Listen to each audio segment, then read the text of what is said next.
Wewe wandawa kuja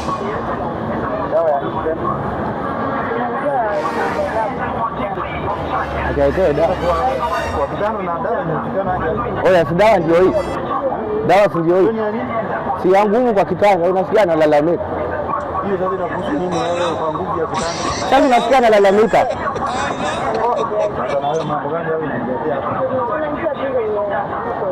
Siwekewe dawa, ona analalamika. Ama kama umeshinda mimi niingie hapo. Si hapo ni kwa nafasi yako. Ukuje kufanya nini? Nikuwekea dawa ama umeshinda mimi ndio kwa nafasi yako. Kwani mtu aje? Aingia. Kwani mtu aje? Hiyo dawa ni ya nini? Ya nguvu. Nguvu ya nini? Si ni mkombero, unajua mkombero. Nguvu ya nini? Si akiu. Ona analalamika. Hadi sina nguvu ya. Aendanga hata siku moja. Sasa unasikia? Uwekewe dawa ama niingie hapo.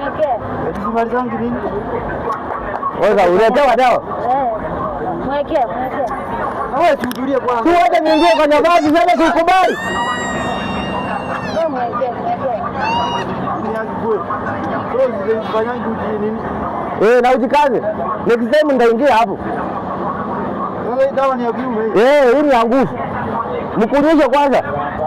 Sio ndakuja hapa. Mkunyishe. Kama nguvu itatoka wapi? Wacha kukoroga na wewe tulia.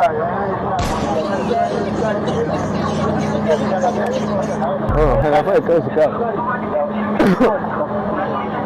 Wewe zima mnakonda peke yake. Tuweze gari hapa. Pale. Kwani wewe umenitaa kazi? Ati heshimu Mungu, heshimu Mungu. Omba. Ingine gani? Kule uko tekeni safari ya chakula unafaa kuomba. Tangulize Mwenyezi Mungu kwanza.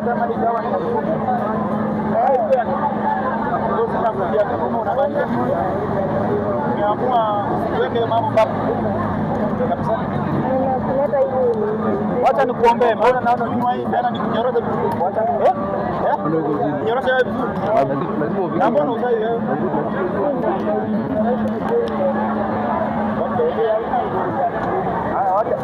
Sasa unasema acha nikuombe. Inamaanisha unataka nyamaza.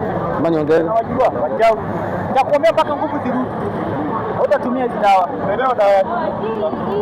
Sasa hizo si dawa, niambia. Mungu ndio dawa. Mungu ndio dawa. Nakuja kuwa Mungu ndio dawa. Katika jina la Baba na Mwana na Roho Mtakatifu. Goodbye. I am going.